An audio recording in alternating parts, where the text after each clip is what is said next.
नमस्कार, देवभूमि समाचार में आप सभी का स्वागत है। मैं हूं आपके साथ रक्षंदा खान। आगे आप मेरे साथ देखेंगे उत्तराखंड की तमाम छोटी बड़ी खबरें विस्तार से, लेकिन उससे पहले नजर डालते हैं इस वक्त की हेडलाइंस पर। समान नागरिक संहिता पर सीएम धामी का बड़ा बयान। 22 जनवरी से पहले मिल जाएगा सरकार को ड्राफ्ट। राज्य में जल्द लागू होगा यूसीसी।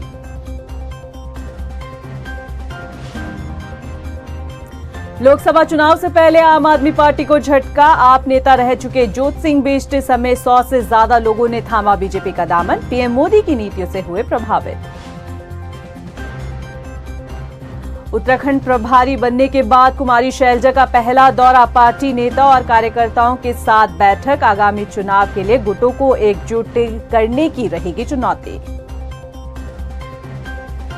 और देहरादून में गुलदार के आतंक पर सीएम धामी ने जताई चिंता। वन विभाग को 24 घंटे अलर्ट रहने के दिए निर्देश। घटना को रोकने के लिए प्रभावित कार्य योजना बनाने की कही बात।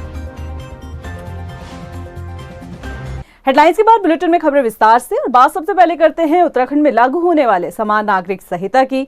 समान नागरिक संहिता के लिए बनाई गई ड्राफ्ट कमेटी का कार्यकाल 22 जनवरी को पूरा हो रहा है। मुख्यमंत्री पुष्कर सिंह धामी ने समान नागरिक संहिता को लेकर कहा कि ड्राफ्ट कमेटी ने अपना कार्य पूरा कर लिया है। कार्यकाल खत्म होने से पहले सरकार को रिपोर्ट मिल जाएगी।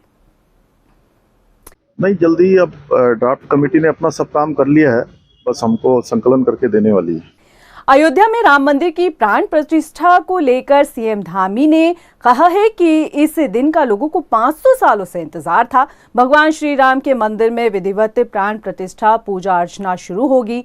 मंदिरों में सफाई अभियान और दीपोत्सव के जरिए इस दिन को मनाने के लिए लोग तैयारी कर रहे हैं।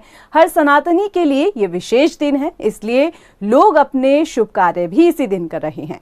शुभ कार्य तो भगवान राम के अपने जन्म स्थान पर विराजित होने से पहले ही शुरू हो गए हैं और पूरे देश के लिए ये बहुत ही ऐतिहासिक और गौरवान्वित करने वाला दिन आ रहा है। जो लंबी प्रतीक्षा 500 वर्षों से भी अधिक समय की जो प्रतीक्षा थी, वो हमारे प्रधानमंत्री आदरणीय नरेंद्र मोदी जी के नेतृत्व में पूरे देश की जो आशा आकांक्षाएं थी वो पूरी हो रही हैं। ये बहुत शुभ दिन है और इस शुभ दिन को दीपोत्सव के रूप में, स्वच्छता के रूप में, जो भी हमारे मंगल कार्य होते हैं वो सभी मंगल कार्यों के रूप में हम उत्तराखंड के अंदर भी कर रहे हैं। आगामी लोकसभा चुनाव की तैयारियों को लेकर अब उत्तराखंड कांग्रेस ने भी हुकार भर ली है। देहरादून दौरे पर पहुंची कांग्रेस की नवनियुक्त प्रदेश प्रभारी कुमारी शैलजा ने आज कांग्रेसियों में आगामी चुनाव को लेकर जोश और उत्साह भरने का काम किया। ये रिपोर्ट देखिए।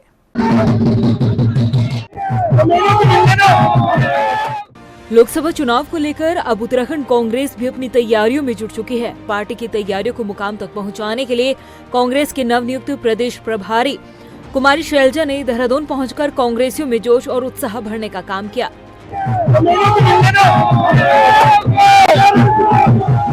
कांग्रेस भवन पहुंची प्रदेश प्रभारी कुमारी शैलजा ने आगामी लोकसभा चुनाव की तैयारियों को लेकर पार्टी के पूर्व और वर्तमान विधायकों के साथ बैठक की। इस दौरान पूर्व मुख्यमंत्री हरीश रावत, विधायक प्रीतम सिंह, हरीश धामी, सुमित हृदीश, मदन बिष्ट के साथ ही अन्य विधायक मौजूद रहे। कुमारी शैलजा ने कहा कि आपसी मतभेद भुलाकर चुनाव की तैयारियां शुरू की जाए। उन्होंने कहा कि हमारी प्राथमिकता आगामी लोकसभा चुनाव में 5 सीटों पर प्रचंड जीत को लेकर होगी।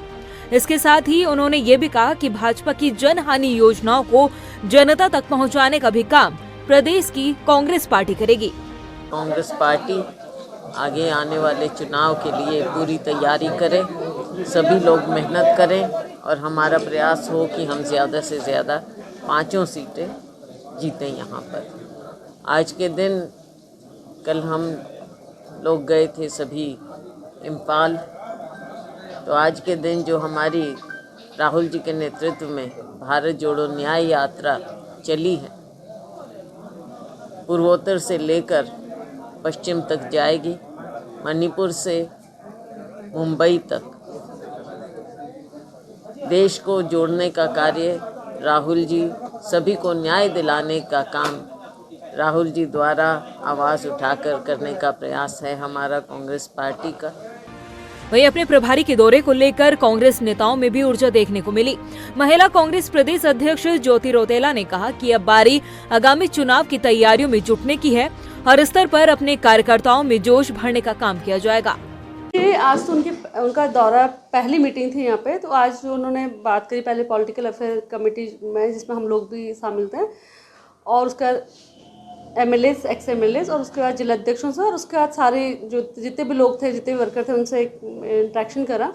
और आज की जो मीटिंग थी उसमें सबसे पहले जो 2024 में लोकसभा का चुनाव है उसकी जो तैयारी है, उसके लिए जो हम लोगों को काम करने हैं, जो कमेटियों का गठन होना, उसके लिए दिशा निर्देश दिए हैं, जिसमें कि बूथ लेवल तक कार्यकर्ताओं की बैठक लेने के लिए बोला गया है, और जिले वाइज, विधानसभा वाइज जो कार्यक्रम होंगे आने वाले, उसकी रूपरेखा तैयार करने के लिए बोला है।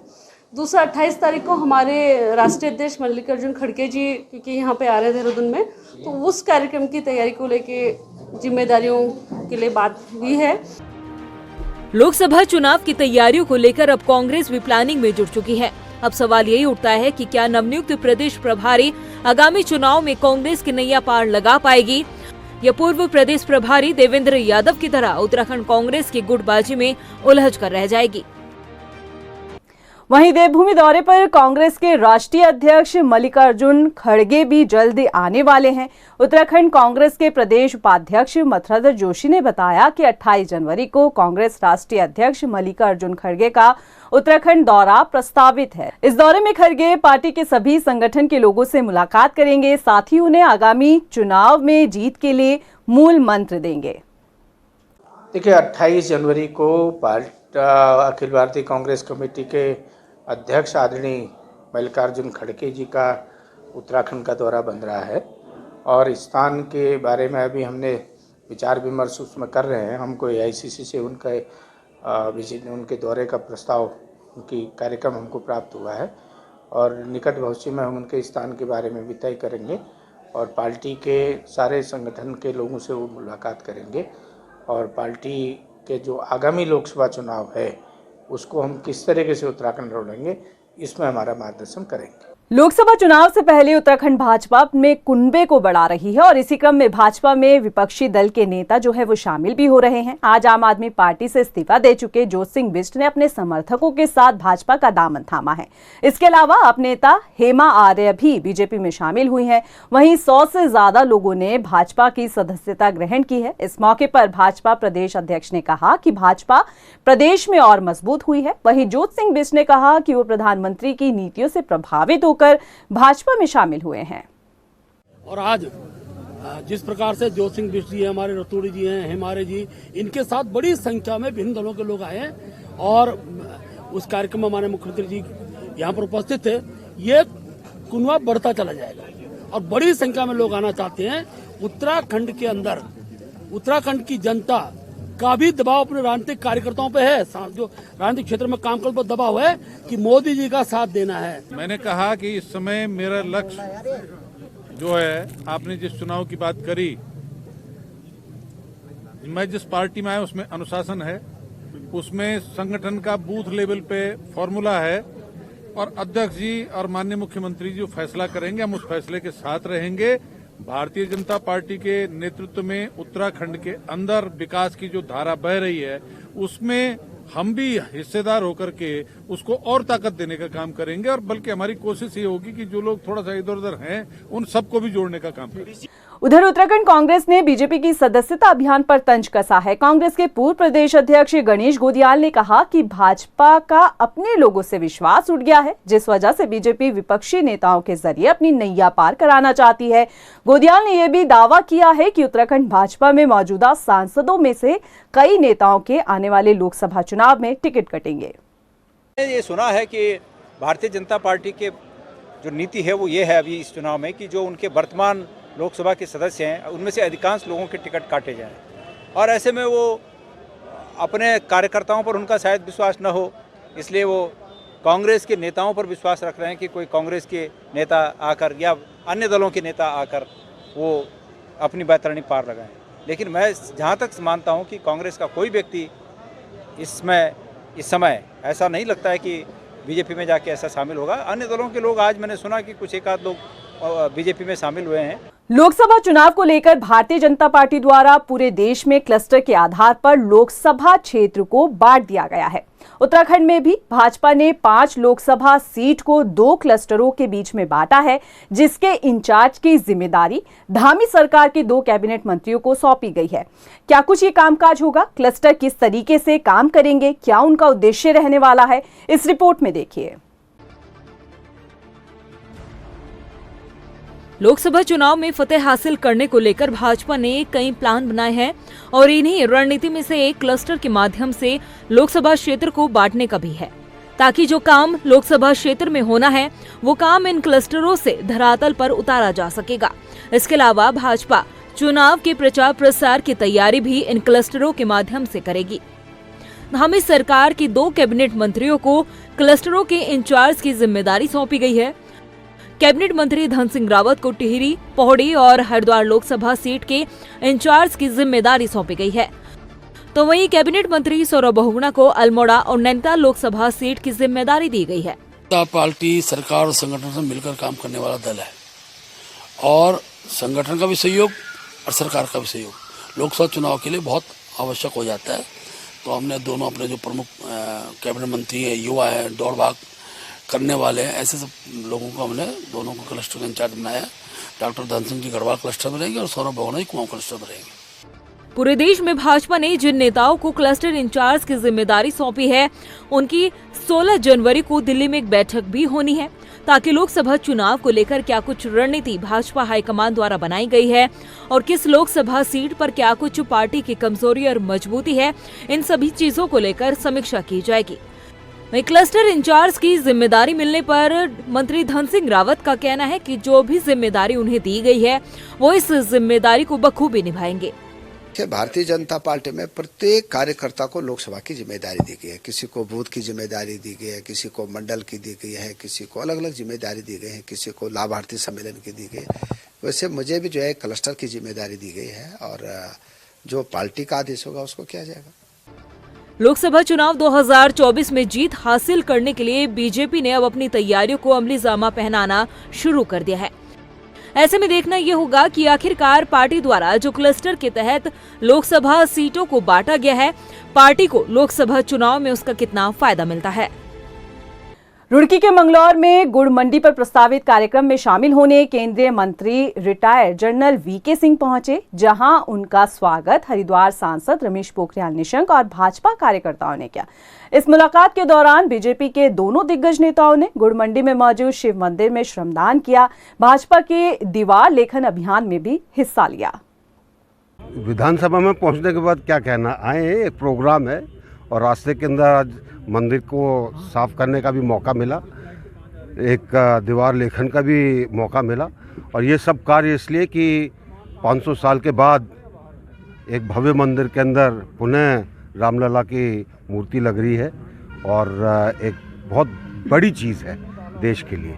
हम सब उसके अंदर शरीक हों, यही एक बहुत बड़ी बात। दीवार लेखन का चला और अगला जो कार्यक्रम है वो प्रधानमंत्री का जनमन की योजना में हरिद्वार जनपद में आप आए हैं, इसलिए हमारे कार्यकर्ताओं में बहुत उत्साह है, जोश है और जनरल वीके सिंह साहब जो हमारे बहुत ही यशस्वी केंद्रीय मंत्री हैं, उनके स्वागत के लिए हमारे कार्यकर्ता सब एकत्रित हैं। मुख्यमंत्री पुष्कर सिंह धामी ने राजधानी देहरादून में गुलदार द्वारा बच्चे पर हुए हमले पर चिंता जाहिर की है। बता दें कि सीएम धामी ने सचिवालय में अधिकारियों के साथ बैठक की, जिसमें उन्होंने वन प्रमुख सचिव आर.के. सुधांशु को इस तरह की घटना को रोकने के लिए प्रभावित कार्य योजना बनाने के निर्देश दिए। इसके अलावा उन्होंने गुलदार प्रभावित क्षेत्रों में वन विभाग की टीम को 24 घंटे अलर्ट मोड पर रहने के लिए कहा। सीएम धामी ने बताया कि सरकार वन्य जीव संघर्ष में मृत्यु होने पर दी जाने वाली अनुग्रह राशि को 4 लाख से बढ़ाकर 6 लाख रुपए के प्रस्ताव पर मंथन कर रही है, जिसे जल्द ही लाया जाएगा। साथ ही नए वाइल्ड लाइफ रेस्क्यू सेंटर भी बनाए जाएंगे।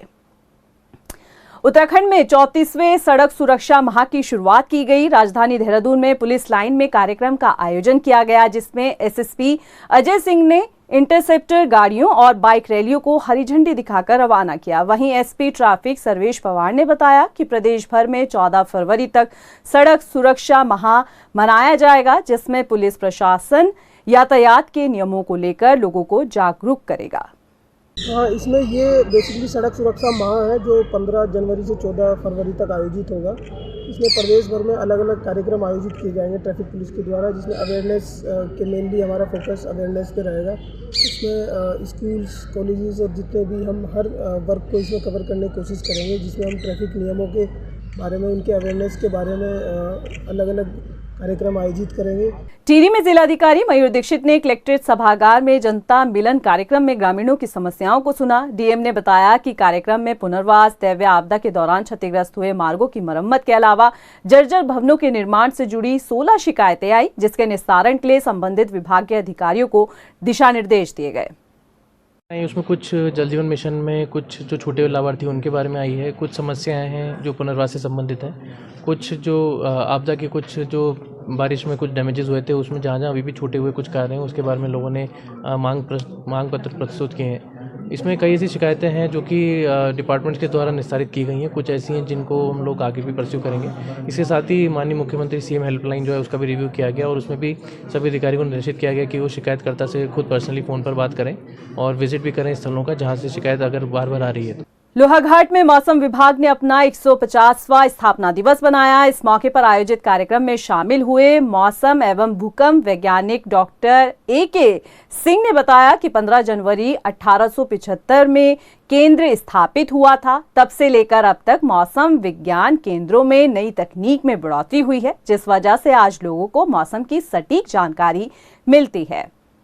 जो देश है वो 1875 में मौसम विज्ञान विभाग की स्थापना हुई थी भारत सरकार के द्वारा, और ये पहले विज्ञान एंड टेक्नोलॉजी के अंतर्गत काम करता था। बाद में इसका डिपार्टमेंट चेंज होकर अर्थ साइंस में आया और तब से जो है लगातार अपग्रेडेशन होता आ रहा है। और आज ये स्थिति है कि जो हम पहले लोग कहते थे कि डिपार्टमेंट कह रहा था कि जो है पानी गिरेगा, हम छतरी लेके निकलते थे और पानी नहीं गिरता था।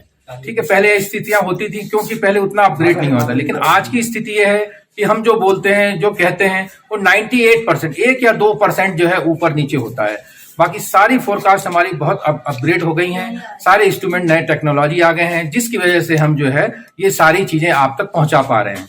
चंपावत जिले का दुरुस्त गांव तल्ला खटोली आजादी के 76 साल बाद भी सड़क से कोसों दूर है। ग्रामीणों के मुताबिक तल्ला खटोली भीजर तोक गांव में सड़क निर्माण के लिए उन्होंने क्षेत्रीय विधायक के अलावा सीएम पोर्टल और विभागीय अधिकारियों से शिकायतें की, बावजूद इसके समस्या का समाधान नहीं हुआ। क्षेत्र के हालात का अंदाजा आप स्क्रीन पर चल रही तस्वीर से लगा सकते हैं कि कैसे ग्रामीण बोझ ढोकर पैदल चलने को मजबूर हैं। इनमें बुजुर्ग भी शामिल हैं। सड़क निर्माण के लिए ग्रामीणों ने ये संघर्ष कब तक करना है, इसका जवाब शायद ही किसी के पास हो। मुख्यमंत्री जी को अपनी समस्या बताई और हमने ज्ञापन भी दिया, लेकिन उसमें कोई सुनवाई नहीं हो पाई है। उससे पहले हमने कैलाश गहतोड़ी जी को अपनी समस्या बताई, ना वहाँ से कोई प्रत्युत्तर हमें मिला। और कई बार हम सीएम पोर्टल में अपनी समस्या को दर्ज करा चुके हैं, ना वहाँ से कोई हमें रिप्लाई मिला। आगामी जो लोकसभा चुनाव होने हैं उनमें अगर हमारी समस्या का समाधान नहीं होता है तो हम पूर्ण रूप से चुनाव बहिष्कार करेंगे। अभी के लिए फिलहाल इतना ही, मुझे दे इजाजत, लेकिन चलते चलते नजर डालते हैं इस वक्त की हेडलाइंस पर। नमस्कार। समान नागरिक संहिता पर सीएम धामी का बड़ा बयान, 22 जनवरी से पहले मिल जाएगा सरकार को ड्राफ्ट, राज्य में जल्द लागू होगा यूसीसी।